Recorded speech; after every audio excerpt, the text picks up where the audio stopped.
සිංහයා සහ කලවැද්දා අතර ලොකු වෙනස්කමක් තියෙනවා කියලා සරත් ෆොන්සේකා මහත්මයා අවබෝධ කරගන්න ඕන. සිංහයාගේ තියෙන විශේෂත්වය තමයි කවදාක්වත් තනකොළ කන්නේ නැහැ. හැබැයි කලවැද්දා කියන සතා මස් මාංශ කන සතෙක් කියලා ඌව හඳුන්වුවට ඇතම් කලවැද්දෝ ඉන්නවා ගස්වල පොතු කනවා. ඔබතුමාලා දන්නවද මේ රටේ සමස්ත හමුදාවම පාවලා දුන්න පුද්ගලයා තමයි මේ මහින්ද රාජපක්ෂව එල්ලන්න ඕන කියලා අද කියන්නේ. මහින්ද රාජපක්ෂව කකුල් දෙකෙන් එල්ලන්න ඕන කියලා සරත් ෆොන්සේකා කියනවා නම් මම මේ රටේ ජනතාවගෙන් අහන්න කැමතියි. තමන් නියෝජනය කරපු සමස්ත හමුදාවම යුද අපරාධ කරා කියලා පාවලා දීලා මේ රටට මානව හිමිකම් ගැන චෝදනා එල්ල වෙන්නේ ඒ සරත් ෆොන්සේකාගේ ප්‍රකාශය මත. එවැනි ද්‍රෝහී ප්‍රකාශයක් කරපු මිනිහෙක් කකුල් දෙකෙන් නෙමෙයි එල්ලන්න ඕන කොහෙන්ද කියලා මං කියන්නේ මිනිසුන් හිතා ගන්න ඕන කොහෙන්ද කියලා. මොකද ඒ තරම් ද්‍රෝහී ප්‍රකාශයක් තමයි සරත් ෆොන්සේකා කරේ. යුද්ධය ඉවර කරන්න මහලොකු කෙරුමා කියලා නායකත්වයේ දීපු සරත් ෆොන්සේකාට යුද අපරාධ චෝදනා නැහැ. හැබැයි අනිකුත් සියලුම මිනිස්සුන්ට යුද අපරාධ චෝදනා එල්ල කරනවා ජාත්‍යන්තරයෙන්.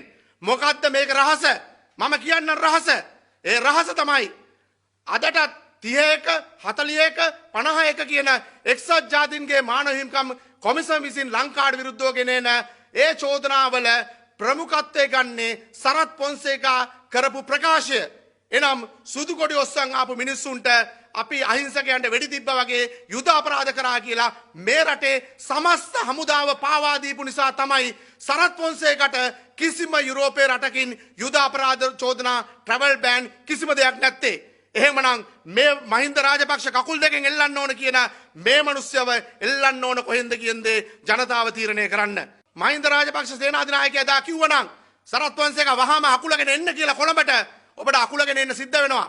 එහෙම සිද්ධ වුණා ඉතිහාසයේ. ඉතින් ඒක නිසා ෆොන්සේකා මහත්තයෝ ඔබතුමා යුද හමුදාපති වුණා පමණයි යුද හමුදාපති වෙලා සේනාධිනායකයාගේ අනුව ක්‍රියා කරා පමණයි අපි කියන්නේ. හැබැයි ඔබතුමා යුද්ධය වෙනුවෙන් යමක් නොකලා කියලා යමක් කළා. හැබැයි කනගාටුව කාරණේ තමයි වීරයෙක් ද්‍රෝහියෙක් වෙන්න වැඩි වෙලාවක් යන්නේ නැහැ කියලා ඉතිහාසයේ අපමණ සාක්ෂි කන්දරාවක් තියෙනවා.